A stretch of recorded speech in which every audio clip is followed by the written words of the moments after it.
Hey everybody, I'm John, and you're on the Random Nexus channel, and I'm happy that you are.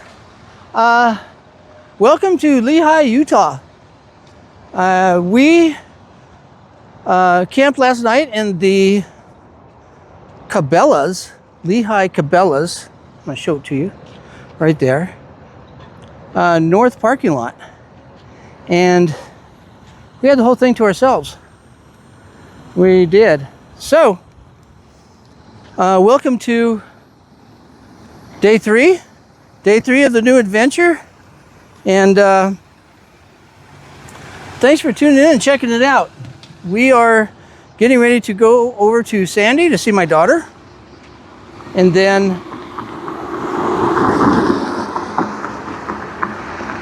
until they got cut off by a Tesla. and then off up towards Moab. We're going to have to do some weather checking on the Moab thing here. There's one thing I'm very sure of, is that four-wheeling in 107-degree weather is not, at least it doesn't sound fun to me, and I don't want to find out. So you're going to have to do some investigating. There's some mountains that are a little north of that, I think, called the LaSalle Mountains, or LaSalle Mountain Range. And there's a lot of BLM land up there. But first, we got a couple of days to hang out with my daughter, work out some cobwebs in this thing. But I got to tell you, this thing has been a beast. I love that truck. And there's some feeling when I say that. That truck, take yesterday, for example, going across the northern Nevada desert, pulling that trailer, cranking out 65. I usually kept it between 55 and 65. And flawless, absolutely flawless, literally. Coolant temperature, oil temperature, transmission temperatures, all good. I mean, they're a little high, but we're in the desert and we're going up and down hills. I'm pulling a freaking, I don't know, probably about 4,000 pounds in there right now, altogether. I need to take it to a scale and weigh it. One of these days, Alice, one of these days.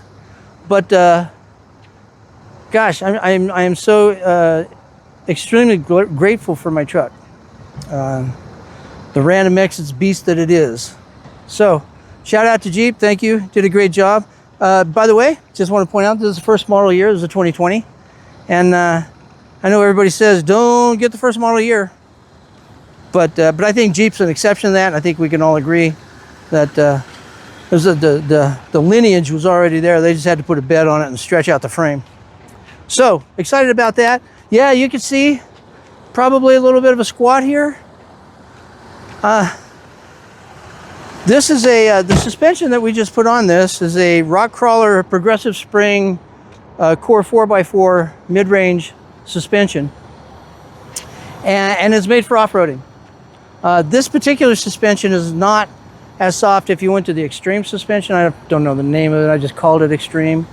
But this is like the middle of the road suspension between, you know, soft shocks for getting over the obstacles and some kind of stiffness in there for stability on the road. And what we're seeing here is a consequence of an Rivian.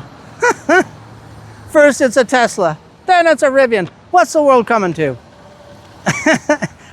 Back to what I was saying though. It's the softness of these springs for off-roading that I believe has given us that squat.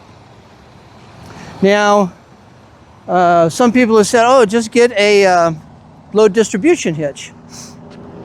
And yeah, I could do that, but I've heard horror stories and I've seen horror pictures of those load distribution hitches kind of putting a V-notch in the trailer frame because the weight distribution is pushed back onto that frame. And I think we can all agree, anybody who's owned an RV, some of these manufacturers in their framing are not necessarily something that's to write home about. Let's just put it that way. So I'd rather not put that extra distribution of weight on the front of the trailer, because that's redistributing from the back of my truck, which is also full of stuff. Probably about 200 pounds. Probably about 200 pounds in the bed of the truck. Then another 200 pounds on top there between the case that's in the material, the tracks, and on the other side, the 270 awning. So, oh, jeez Louise. We got 7 gallons of gas on the driver's side, and we got 6 gallons of water on the passenger side. So yeah, we're probably maybe 300. So we're probably close to 500 in payload. And then of course me and the dogs. So we're probably, I don't know, 7. Why not? It's a great number, 700. Anyway, the point is, it's not a lot. It's not a lot. I think max payload on these things is 1,600. I'm sure somebody will correct me if I'm wrong. People are always happy to correct other people. But yeah, I am very happy with this creature. I am very, very happy. And, hold on, I was going to bring them out to you, but I think with the onslaught of electric vehicles and how quiet they are, I don't want my pups to be run over. So I'll take you to them, little boogers. We're just getting packed up here. I had the stacks out. I dropped the rear. I'm learning this whole overnight RV parking thing, and so I dropped the rear stabilizers to just keep some of the sway out of it. But yeah, I don't know about that weight distribution thing there. I don't know. I'll listen to some more experts on YouTube and think about that. The squat is not affecting the performance of the truck whatsoever. I had planned on I had towed a trailer of material out to South Carolina, and I think I got between 7 and 8 miles to a gallon. However, it was a U-Haul trailer, and for some reason, perhaps it was the subliminal message of U-Haul that made me think I could just drive 70, 75 miles an hour with that trailer across the northern path over 80, which has got a lot of mountains. Jeep wasn't too happy with me. I mean, the Random Access wasn't too pleased with that trip, and my gas mileage was between 7 and 8. Today I just did all the calculations, and I'm almost 11. So like I said, driving between 55 and 65. And that's the thing I think I'm having the hardest time appreciating in my third day on this journey, is that I don't have to really be anywhere, because this is my home, you know? Funny story. I tell on myself all the time because I can laugh at myself. I'm driving. It was the first night, and I was driving at night because I wanted to get the lion's share of, well, some part of Nevada over at nighttime, because you're missing nothing. No slam on the people in Nevada, just that the land is like Mars. I'm assuming it's like Mars. Never been to Mars either. But, and I was telling on myself, oh my God. Yeah, so I'm driving, and all of a sudden I have this panic attack. It's like, holy crap, I don't remember packing my hearing aids. I don't remember. And so you have that conversation because you're driving, there's nothing else to do with yourself. Dogs don't want to hear it. And I had myself so convinced I left my hearing aids home. And it's like, that's my home. Yep, they're in there. Sure as shit they are. But it was just a funny moment, or it could have been delirium. Who knows? But yeah. So we're getting wrapped up, packed up, gonna head over to Michelle's for a couple of days, and then off up towards Moab. Yeah.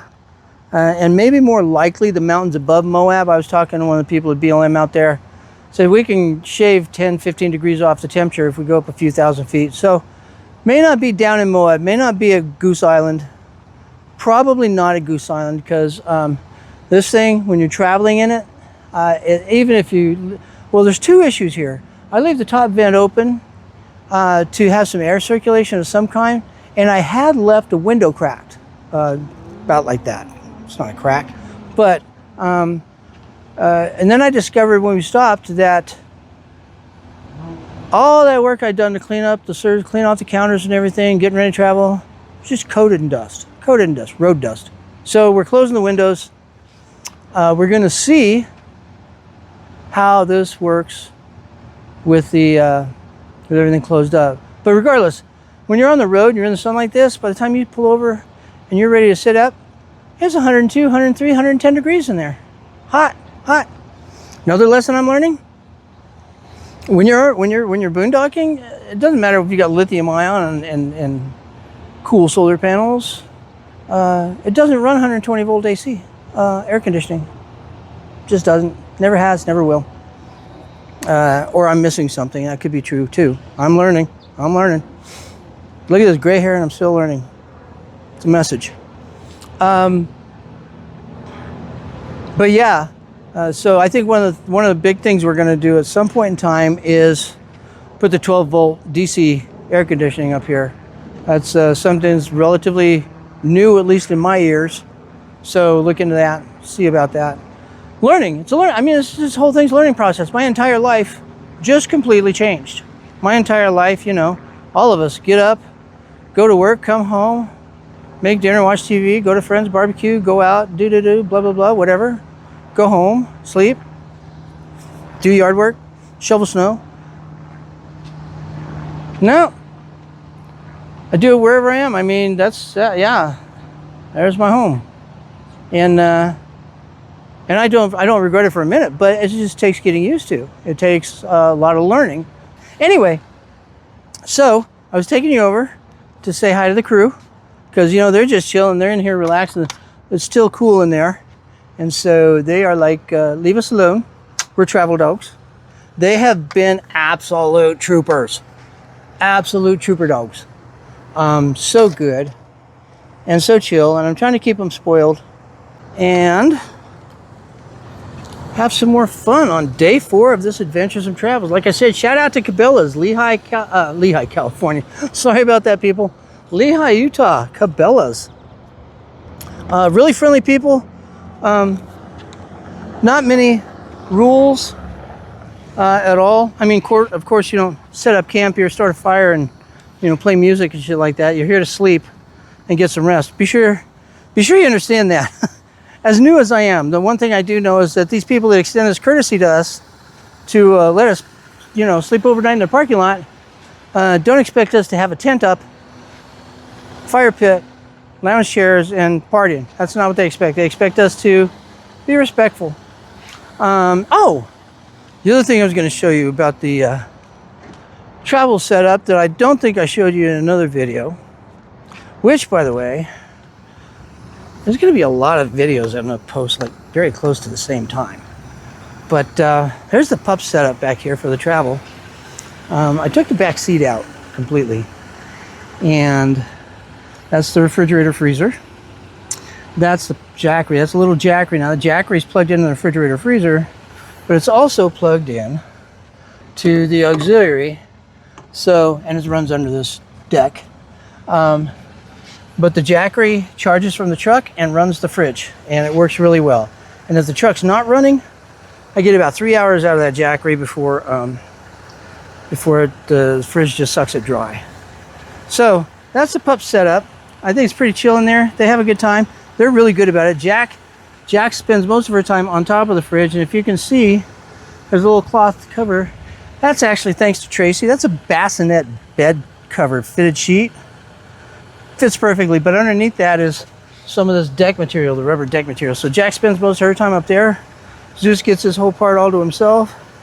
Occasionally they take turns because that's what they do, because they're dogas. But yeah, riding like king and queen, being some very, very good travel companions. Super good travel companion dogas. At any rate, ladies and gentlemen, I would like to extend my appreciation to you for taking the time to watch this video. Hell, for taking the time to even click on it. I appreciate that. And I'd appreciate it more if you hit that like button. Right? Is that what? Hit the like button, right? Because that pleases the algorithm gods. You know, got an issue with algorithm gods. But anyway. Yeah, hit the like button if you liked it. Now, if you didn't really like the video or you found it boring a little bit, go ahead and hit that like button because that also motivates me to do better. And in case you just found it really repulsive and you're almost ready to click away, hit the like button before you do.